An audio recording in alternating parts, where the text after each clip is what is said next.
leave. And you know what, Tony? That's the reaction of most people. The only people who usually don't react that way are idiots like us who are like, oh, ghost, we run towards it. Yeah. That's like Debra said she's been interested in it, so she was excited probably. Yeah. So what happened at that point? The woman said that you have this little girl spirit. Was she able to pick up anything on who the little girl was, how she died? She picked up her age, that she was younger, that she had a pain in her hand, that she had a pain in her side or her stomach. She picked up that she played with certain things of mine in the house, my pearls, pictures, played with the baby a lot. She kind of told or conveyed through this psychic that she was supposed to take care of the baby. Kind of like it was her baby. And so she was constantly playing with it, and we think that's why the baby was waking up every night. The other thing that kind of came to mind was, and this is early on, so, we don't know a whole lot about the paranormal or the negative spirits that can, invade your house and presume to be something that they're not. So one of the other thoughts that I had was, maybe this is like an angelic companion for my son, my newborn son. Maybe my son has SIDS, and he's being poked every hour to wake him up so that it reminds him to breathe and that he doesn't die in his bed. Wow. So my heart kind of went out to this little spirit. But, so at this point, when did things start to change? When did it go from, okay, it's cool, we have this little girl spirit maybe looking over a baby, to realizing that you're dealing with something that is potentially a lot more dangerous? Well, I want to say that the catalyst for that was probably when Sightings got involved, and that was kind of a roundabout thing. We were having little fires in the house, things were moving in the house, and we didn't, all the reading that I had done, in my younger years, it really didn't define what was going on in our house, because some of it seemed to be like the poltergeist activity, and some of it seemed to be like ghost or spirit activity. So we were having a hard time trying to figure out exactly what was going on and what we were supposed to do. And Barbara, who was the psychic that we, had talked to originally, she lived, like I said, out in California, and she did lectures out there at some of the universities. And attending some of these lectures were some of your personalities from Unsolved Mysteries and like Ghost Lab and stuff now. I mean, they're always on search for the shows of the day. Right, back in the 90s, yes, before all this paranormal craze Yeah. took off. So she was contacted by them. They were really interested in the pictures that she had shown. Of course, she had tried to keep our names out of it, very anonymous. And she called us and she said, look, I've got a couple groups that are, really wanting to know more about your experiences. And she let us in on, if you go this route, they may be able to help. But she also let us know that if we go this route, things might not ever be the same, because they're going to come in with a battery of equipment, and they're going to take over the town, and everybody's going to know they're there. And knowing that, she grew up in this town, and it was a fairly judgmental town. I mean, we're in the middle of the Bible Belt. Right. You don't talk about spirits and demons and things like that. So she said, think about it. And I guess, Tony and I argued quite a bit back and forth about it, because Tony comes from a pretty big family that permeates the town. Yeah, I've lived here close to 44 years now, and it was just not something, the whole idea of TV crews coming in and making the scene, and all of a sudden you're going to be known for the and he comes from he comes from a very big family. His mother had, I think, 13 siblings, and his father had 14. Wow. Oh my goodness. So everybody's not only going to be looking at us, but they're going to be looking and pointing fingers at them as well. And so that was a big concern as well. Now, I remember when it first aired on Sightings, I remember that, Tony, they did blank out your face and kept you somewhat anonymous. That didn't work. Yeah. Everybody knew who was on TV. I remember going into work, and people saw it, they were like, we know that was you. We could tell. So, second time we did it, we decided, people know, well, we don't have to block me out anymore. I want to ask a question. Did you guys ever do any background searches on the house, or did the show ever do any background searches on the house to find out if a little girl did pass in that house? When we realized that we had this little spirit, and it was before Barbara had come up originally, and I said I think she was coming up the next day. I think it was the next week, because I had time to go to the library. I spent probably a good 3 days down there. The baby yacht, myself, and a friend of the family went down, and we researched everything we could get our hands on. We went through cemetery records and phone book records to find out, who actually lived in the house, or we went to the deeds office and, found all the records from, day one of when the land was settled. The Finney family was pretty prominent, a family of at least 2 doctors. One of them, who was a little eccentric, had owned the house. In fact, they actually built the house, I believe, in 1872. So the house was it was just over 100 years old when we moved in. They owned it from that time till about 1956 or 54, and they had owned a lot of other properties up and down the street as well, and used it a lot for rental. But through all of the church records, the phone records, everything that we had searched through, and microfiche, and books upon books, we never found a little girl that died in the house. Newspaper articles or anything, no historical information verifying that there was a little girl that died in the house, or lived in the house, or even visited or was operated on in the house. The house itself, a lot of the conjecture, there's a story out there now, has been for years, that the doctor had actually operated on a little girl who was brought to the house for surgery, and she wasn't quite under with the ether, and had felt all the pain that, of the incision and such, and basically cursed him, and has taken it out on, men ever since.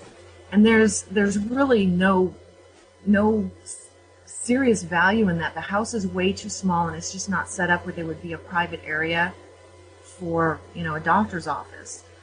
The doctor did have a practice downtown. So at this point, I know it's, touted as the Sallie house, but we really have no historical, any kind of validation that Sallie ever existed there.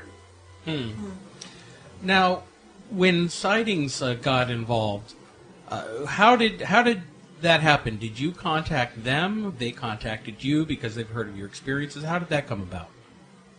Well, Barbara was approached by many of them, and we chose to go with the idea that we could maybe get some help and get some understanding with this kind of won out over the whole, we're going to be put on national TV. And we told Barbara, let's go with one of the smaller ones so that it's not such a big to-do. We don't have these major semi-trucks parked on the street and the whole neighborhood in town knows what's going on. And so that's how Sightings got involved. And from the first taping, I think they came to the house 4 or 5 different times while we lived there, and in total there were 8 episodes that aired, and one of the early online events, forums where people were live listening to them and such. And each time they came up, it seemed like Tony would get scratched again.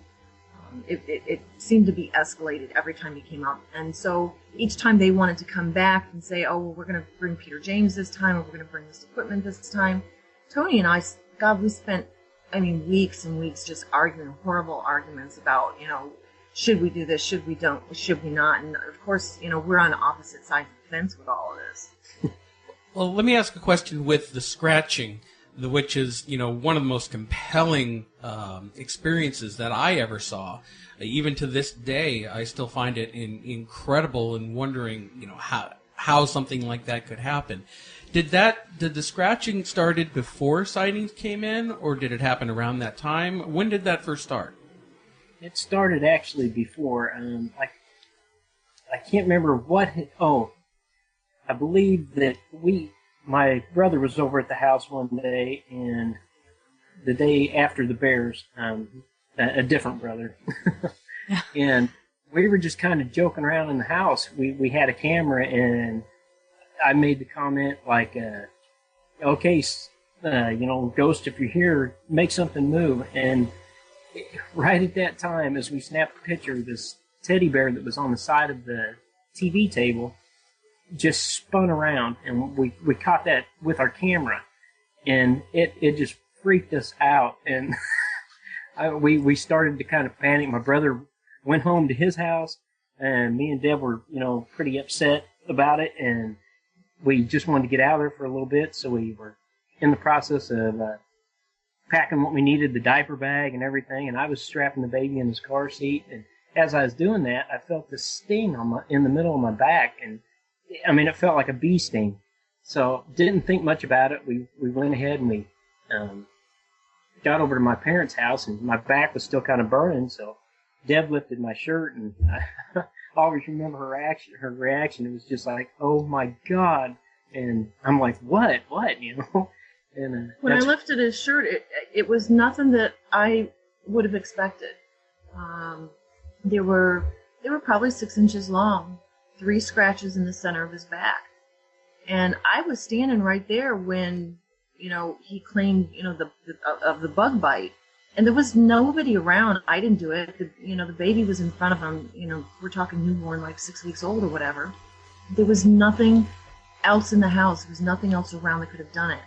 And that instantaneously just sunk into my head that whatever spirit was in the house had reached out and actually done physical harm to my husband.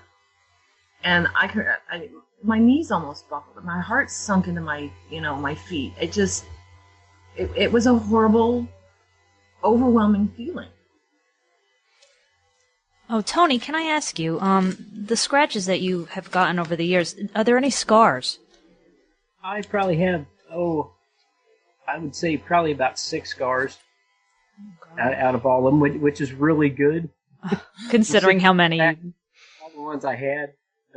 Some of them were, really deep, and I would almost say cuts instead of scratches. Yeah. And nothing happened to you, Debra? Nothing ever happened to you physically? No. What's very strange is that whatever was in the house presented very differently to me than it did to Tony. And it's a strong basis for our theory about what's in the house. When it first presented as, being this little girl, I was newly mother, and I embraced it.